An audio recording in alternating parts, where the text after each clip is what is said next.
tell you how do we handle this type of a question. So there is a basic framework which is popularly called as circles method. You might have heard it, or it is a basic thing that you learn in product management, I would say. So circles basically is an acronym for all of these steps you go through in designing that product. So once you start with this and end with once you start with the comprehend the situation, you maybe I'll get in details with each of them coming in the coming slides. So you will be able to start from the scratch, no clarity idea, and then go to building some clarity, and then understanding the needs, and then building a use case for the problem. So starting with the first step, where you should comprehend the situation. So as I was mentioning, the question here in the product design could be as vague as possible. Sometimes the interviewers would give a detailed question as well, but nonetheless, this step will help you understand the question more. Like this is a step where you get a lot of inputs from the interviewer. Like you can ask as many questions as possible. Like to ask the questions, maybe you can use these basic lines or basic ideas, like why are we building this? For example, you can ask, what is the goal for building this? What is the outcome that you are expecting? What is the metric that you are driving? You want to drive with this? Like, are you looking at adoption? Are you looking at profitability? Or are you looking at some product metrics, like you want to improve the usage of the product, or you want to improve the engagement of the product? Some questions like that, so that you understand the goal of the this design or this particular question. And then who are we building it? This is like you are trying to narrow your question down to a objective, like a clear objective, so that you are aware of what you're building. And that's where PM's skill also is looked at, like how much a vague question can be narrowed down and then made a clearer objective question. So that's where the PM's understanding would also fall in. Like if you are trying to understand who are we building for, like is it for India market, or is it for a specific region? Is it for a rural area? Is it for something else? Or is it for specific customers? Is it for some set of customers only? So that those kind of questions can be handled here. And also you can ask for questions on what and how should we build. Like what are we building? Are we trying to build a application? Are we trying to build a web browser? Or are we trying to build an enhancement to the existing product? Or do we have any constraints in building? Like do we have time constraints, resources constraints, or anything for that matter? So the outcome of this step basically is to get the vague idea or vague question into a clearer objective. Meaning, if the question was design something for something, maybe outcome of this step would be, we are planning to design this product for this segment in this market, so that our company can get this outcome. So that is the clearer objective that we are trying to build from this step. Yeah. I will move on to the next step if you do not have any questions in this. Okay. The second step in the circles method, I, is for the identifying the customer. This is where the key to any product design lies. Like you have to know your user better. You have to know your user appropriately. Like if you do not understand who your user is, you will not be able to solve for him at all. So building your customer segment in all the exhaustive list possible would help you in further steps and in further analysis as well. So how to build customer segments? Like there can be different access where you can try to understand the customers. Like you can look at the demographics, like are they from this region or that region? Or you can like segment them by age, segment them by profession, segment them by their hobbies, segment them by their behaviors, segment them by their needs. So as many access as possible, if you try to find, you will be able to find the right access that will help you get the needs for the next further steps, right? So you should also here consider the decision makers also. Like not always the users and the decision makers are same. For example, if we are building something for kids, the decision maker is not kid. The decision maker is a parent. If you are making something for pets, the decision maker is not pet. The decision maker is the owner of the pet. So some aspects like that also can be considered. It is suggested that we use user personas for better visualization of the segment. Like for better, like when the visualization of the segment is tougher, maybe we can write user personas. Like I take a person A who is doing this, who is currently studying this, would have this kind of a problem. So that's where user personas help in visualization of the problems. So once you identify the multiple customer segments with the different access, it is your time to choose the user segment that you want to concentrate on. Like we cannot always concentrate on or build a product that caters to everybody, right? Like so you have to narrow it down to a user segment or a user persona. So how do you do that? You can do it based on the impact that could have, or the like where you can find the most pain points for the user segment is what you can choose to pick the user segment. Moving to the next step, R in the circles, which is the reporting the customer's needs. Again, this is the main step where all the further steps are decided on. Like you have to understand the user's pain points or the needs that they have. There could be n number of pain points, n number of needs, right? The way you choose the most profound problems, that's where the thinking of a product manager lies. Like there could be a major problem with the user. There could be a very tactical problem, like very tactical or a trivial problem. So if you choose the most profound problem, that's where and you can solve it. If you can solve it, if you choose the problem and then if you can solve it, that's where the go no go happens. That so choosing the most profound problems is the one major thing that I would suggest. So for understanding the pain points or user needs, you can use tools like day in the life of. Like if you have tried to segment some person down, maybe a elderly person of some age, something. When you want to try to find the pain points of that person, you can use things like, maybe you can understand how his day in his life goes on. Like in every activity, you can see the needs or the pain points or problems. Or you can also, if you're thinking about a person using some product, maybe you can think of his user journey in that product. And at every step, you can see whether he's able to do it without any problems, or he faces some challenges in that step. So user journey, day in the life of, or jobs to be done by that user. These are the things that you can take to understand the pain points or the unmet needs. So very important point, do not talk about solutions at this point. The solutions, if you already have some solutions in the mind by this stage, that would not that would give you a bias of the problem. So do not ever talk about solutions at needs phase, because the product thinking, that's where the product thinking would be highlighted. Like if you can concentrate completely on the problems and identify solutions to the most profound problems, that's where the solution that's the solution that would be majorly accepted, and the brings solve for the problem. But if you start with the solution, that might not actually lead to a solution to the existing problem, right? So after reporting the needs, like you can report 10, 12 needs, or 5, 6 needs on whatever thinking that time that you have. But then we cannot maybe handle all the needs at once in this design. So we'll have to prioritize the needs. And how do we prioritize? Again, the most profound need, the impactful need is what we should be prioritizing. As like assess trade-offs, prioritize them, and then get into the list solutions step.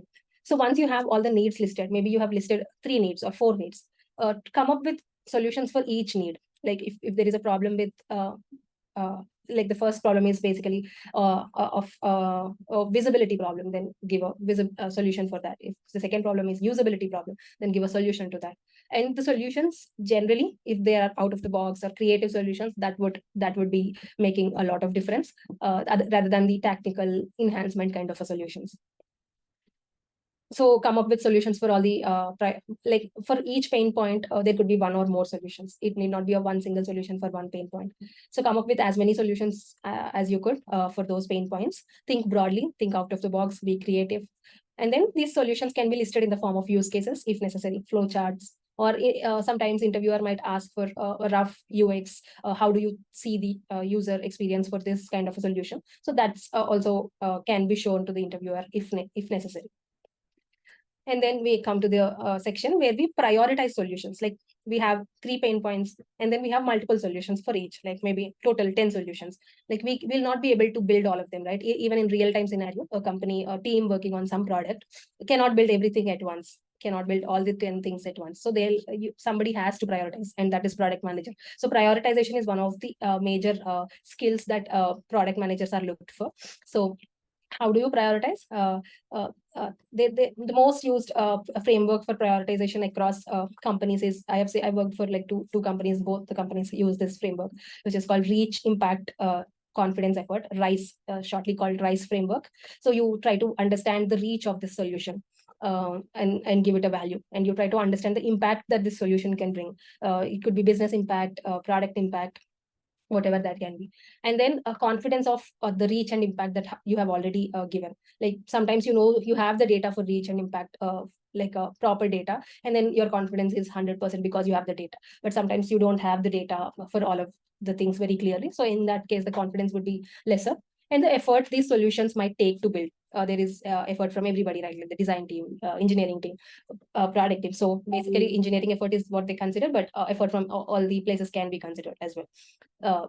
The other say areas of building would be less, except for engineering is the major effort here. So you can consider all of this, and uh, also look at highlight some risks and dependencies for each of the solution. Like if you're building something, this can be a risk for this solution. This solution might have dependency on something else. So that kind of analysis can also be done at this stage, so that your thought process can be highlighted. Moving on. Yeah, so once you have the RICE framework to evaluate, you can prioritize the solutions, and then have a top prior solutions bundled together as an MVP of the product. So that's where you summarize the recommendation. Like you have started from a vague question, right? Now it's your time to summarize what you have done till here. Like which is the product or feature you are building, what are the solutions or what are the features that it have, based on the solutions that you have prioritized, and why is it beneficial to user? Like what pain points is it solving for the user, and why did you choose this solution over the other solutions? This is what you can recommend. You can define the MVP, like the first minimum viable features that this product could have are these three. And the pricing GTM can be ignored for a while, but it can be they can be asked also, but you can give a basic pricing and go-to-market strategy for the MVP based on the current product, or low-risk experimental stage GTM can be suggested. And then success metrics is one of the factors that is also evaluated in a product interview. Like we are building a product, right? Like how do we know whether the product is succeeded? Like we have to measure something. Like if you're, for example, in this question, if you're trying to build a product to improve the engagement of something, you have to measure whether the engagement is actually increased. Like what are the different things that you measure to understand the engagement? So those things also can be listed along with summary, so that product thinking is highlighted there as well. So that's basically it for the circles framework. So I think the concept part is done for now. Let's start with a case, and we'll solve it together. I want you to interact as much as possible in this second part of the session, where we solve a case using this framework. Before going there, I would again open it up for questions, if any.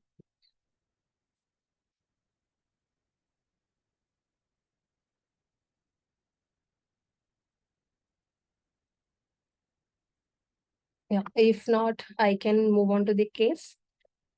Yeah, so let's solve this case. It's a product design case. We will use the same framework for solving it.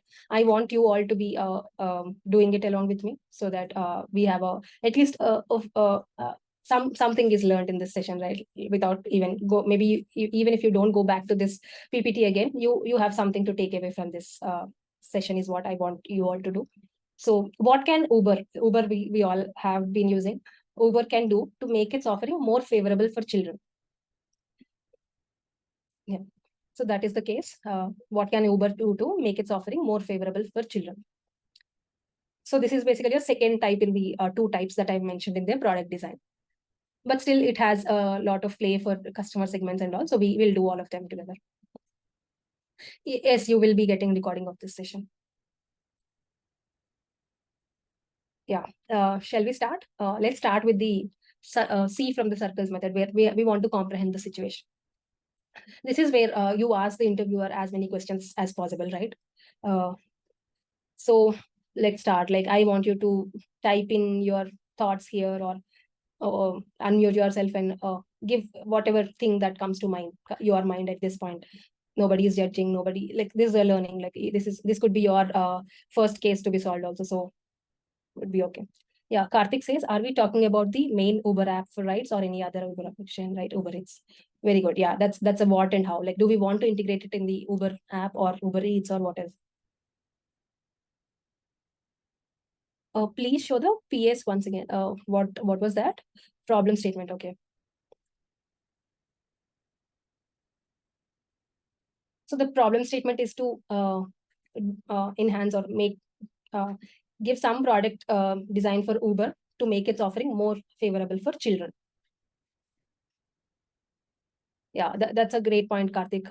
Agree with that. We have to have that clarity in what and how. Maybe why is a easy thing to solve. Like, we can ask the interviewer, why are we actually solving it? What is Uber's aim to do this, right?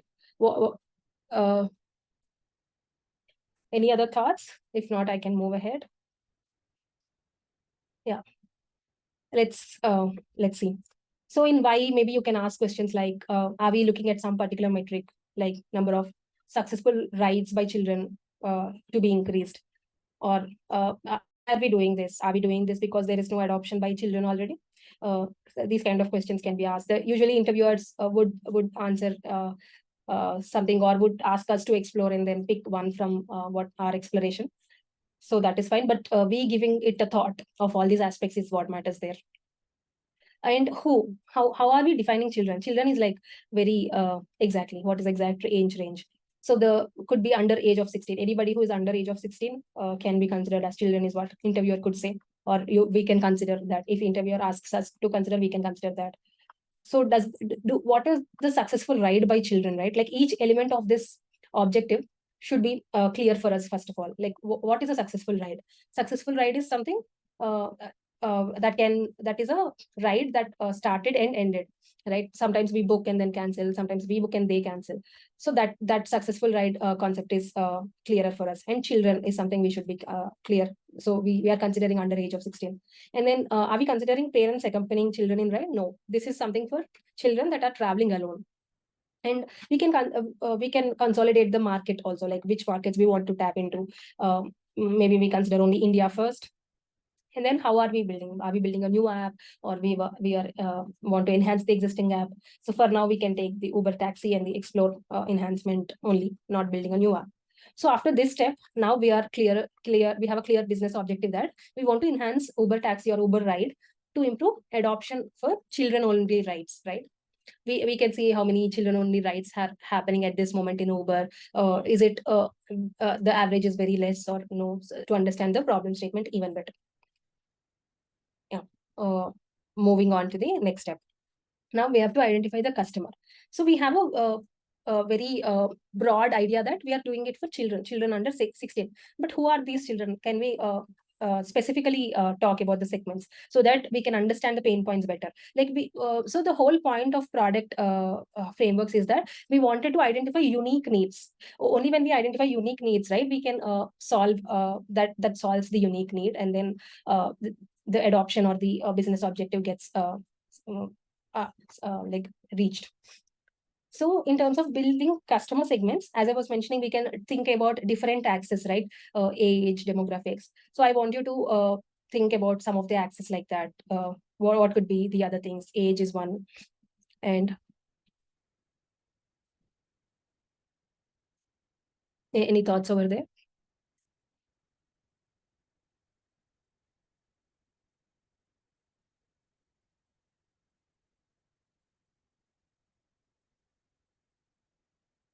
Yeah, reason for travel. Exactly.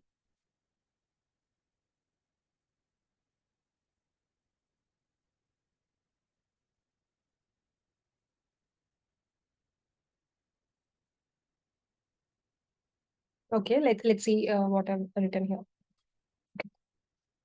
So we can have different axes like this. Age, by age, if we divide the segments, there are toddlers who are less than 3 years. There are preschoolers who are 3 to 6 years. There are grade schoolers who are 7 to 12 years. There are teens, 12 to 16 years.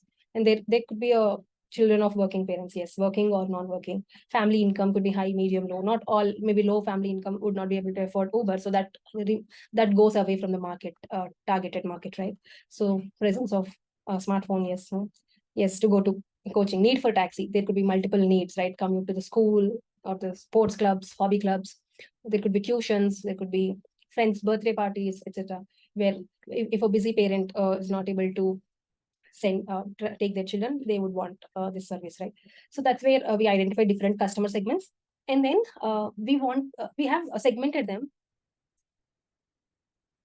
So, but how are we expecting user with age less than 6 years to use phone and book a ride? Exactly. So we have to identify the reasons or there, like for now, as you rightly pointed, so 6 years below person, 6 years below age kid would not be able to use a phone and book a ride. So we are not we would not consider that person. And also below 12 years also would not have phone, right? They would also not book. Parents can book and send. That's what we can consider. So when we segment different the entire segment into multiple axes, we will try to identify the need for this particular design is could be highlighted in one of the segment more. For example, if I see the grade schoolers and teenagers who have busy parents, who should be going to tuitions or sports clubs or this socialization to use the Uber app. So and we also have the segment that there could not be smartphone usage by those kids. So we'll have to cater in all those elements here, so that we identify the needs directly, and the solutions when we build them, we build considering these aspects. So here we are digging deeper into the customer segment, into a customer persona like this. Grade schoolers, teenagers who have to go to school, hobby clubs, and having busy parents. So this is the segment that we want to tackle, where we can find unique needs for this product, right? And then other kid segments like toddlers and preschoolers, they don't have independent traveling needs. And also parents would not be willing to send them alone. But a teenager like 13 years, 10 years, who has to go to a nearby badminton academy, when the parent is busy that day, can be sent using a Uber. That's the idea that we are taking in. And then we can do a market sizing guesstimate if necessary, like consider the how many parents would be of, or how much the customer segment sizing would be. Like we can start with the population of India, and then get into how many working families, how many not working families, out of the working families, how many kids, how many, and how long, like how far there'd be Uber consumption there, the market share of the Uber, and then within Uber, how many of them are willing to send this or use this use case, is what we would be understanding from market sizing. This can be done if necessary, but I'm just giving it a thought here. Yeah, Vivek, right. We are discussing on children, but the big question of parents is safety, how to gain trust. So we have identified the customers, right? That the next step is to identify the problems or the pain points. That's where we would go. And as you absolutely pointed out, safety and trust is the major pain point. Is a profound pain point, as I was mentioning in the earlier slides. So safety, trust. Parents would not. How would like a 10-year-old can be sent in an Uber all by himself? The Uber has to give some safety measures or safety treatments to the kids, so that the parents are okay to send them. And what other pain points do you see here?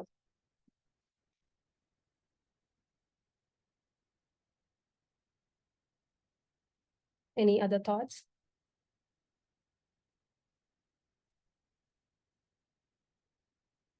Yeah, children below 12 years can't book. Parents have to book, or maybe schedule for them if parents are busy. That's a valid pain point. Yes, how will children? I think children verifying the cab is a major pain point. So that should also be handled.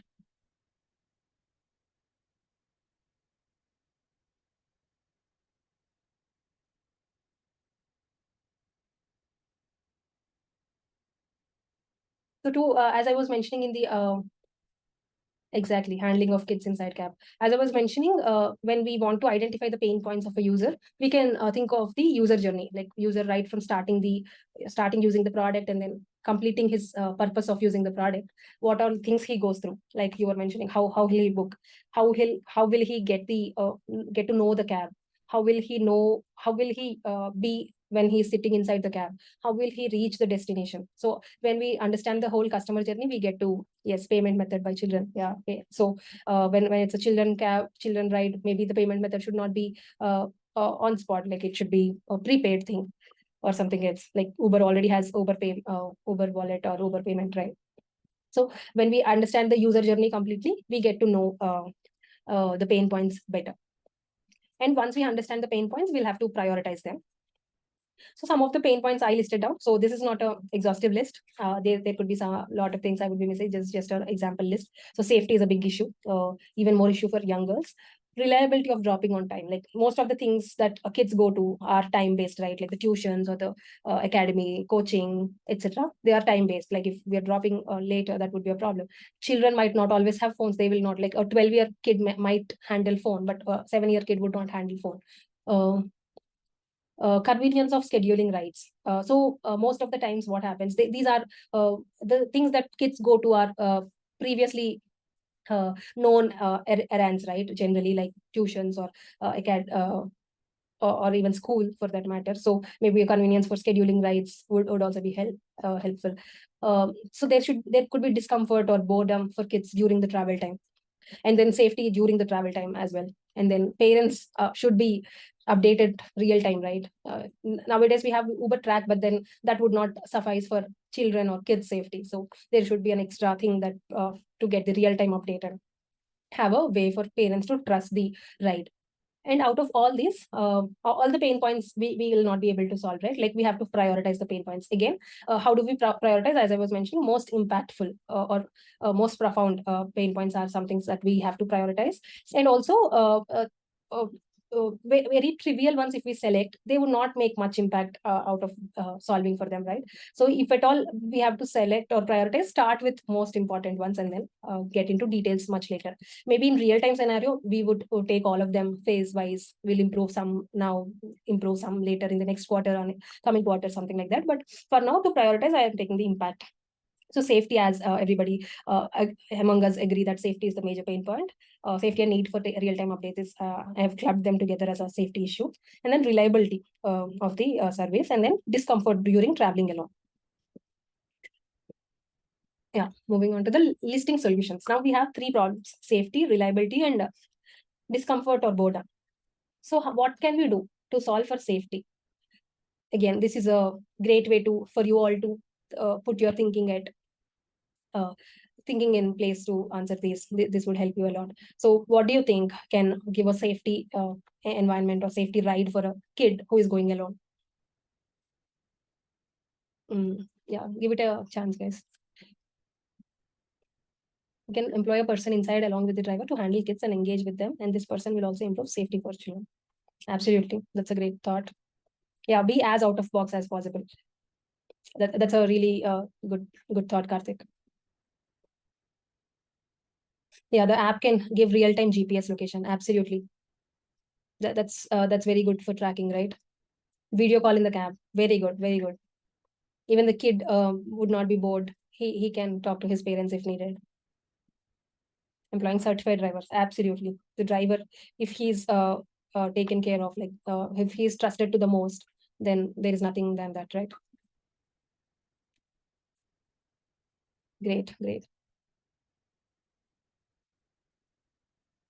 Yeah, employing perfect car type and comfort for children. Exactly. Uh, there should be like kids cannot always know things like locking the door and all, right? Like the car type also should be comfortable for kids and safer in terms of sitting in there as well.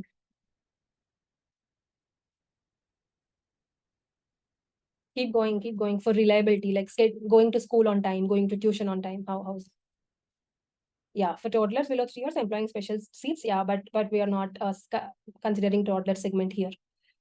Yeah, it's definitely a great enhancement maybe for Uber, like today. If we are people are traveling with toddlers, like the parents are traveling with toddlers, I think special seats is a great idea for that too. Can put a TV for kids so kids will be in a ordered manner. Absolutely, absolutely. They would not be even feel bored, right? They would want to be in cab only for all the time.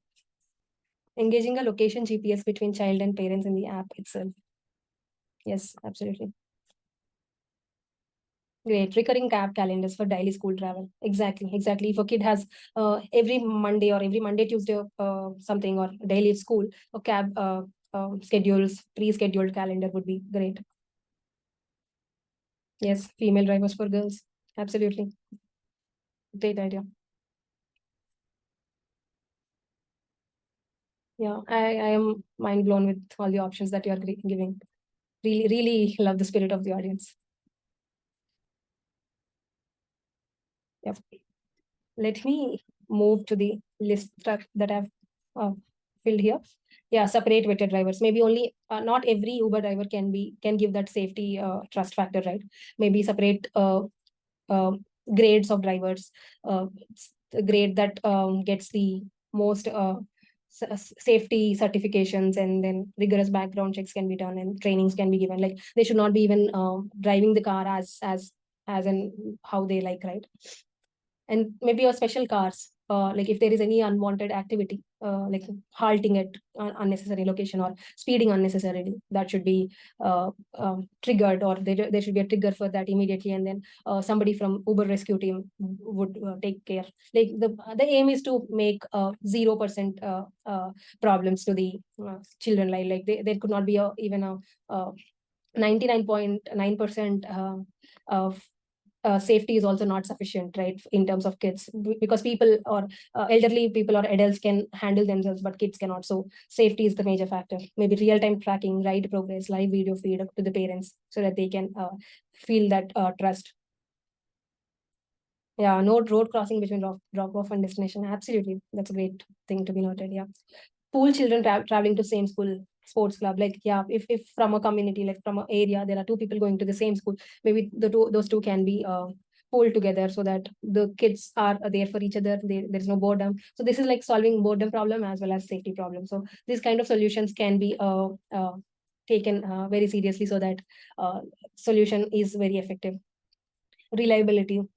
Uh, so the drivers can be assigned some zones, and then so that they are familiar with the routes, and then they can go on time. More location data, accurate pickup, like very there is no way a driver can ask child comes to some place, right? Whatever the location, the driver has to come there and then pick him up and drop to the farthest or the destination, as close to the destination as possible.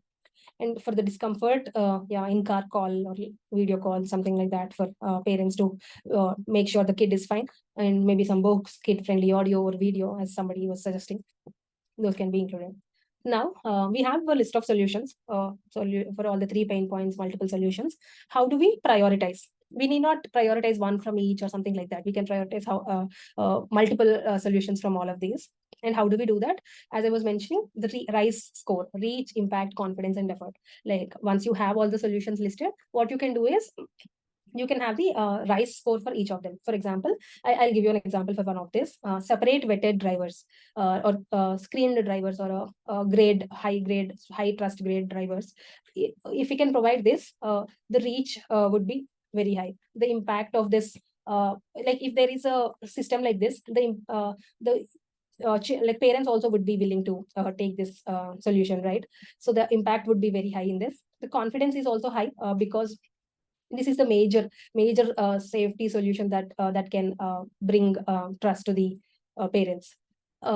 In terms of reach and impact, we are very sure that this is the high reach and high impact solution. So the confidence is also high, and the effort is also high, because Uber has to bring in a system where you grade the drivers, and then you do rigorous background checks. You make sure there is no false positive in the drivers, right? Like they have to be very perfectly screened and tested. So that's where effort also is high for this. So that's where you calculate reach, impact, confidence, effort.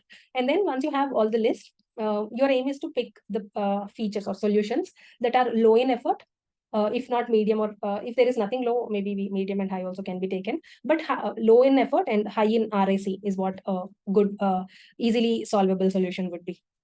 So that's how you prioritize. It's not that we should not solve all of this. We can solve all of this, but in what order of priority is what this evaluating trade-offs with this course would help.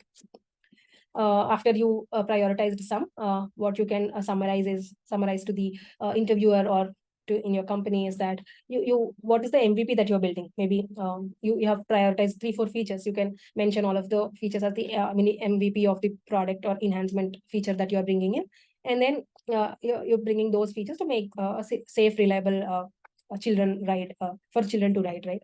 And then you can also talk about the success criteria and pricing and GTM, as I was mentioning. Maybe how do you want to start the GTM activities, like the go-to-market activities? Maybe launch it as an experiment in some city where you have some bandwidth from you Uber drivers during school hours or during tuition hours, and then launch there as an experiment and see how it is going, and then enhance to expand to the other markets. The maybe pool can be started with exclusive pool ride, so that costs are initially lower for Uber, as well as the pricing would be competitive in terms of pool for the parents to take this option for, try this option for. And then success criteria. How do you evaluate the success of this product? You will maybe there could be multiple metrics that you want to cater to. One of them could be number of successful rides by children only riders. Is this how many successful rides this month, this week, this month, this year? That can be the criteria to be understood, to see whether our solution is working or not. If at all it is not working, how can we improve, is what this metric will tell us. So that's basically it.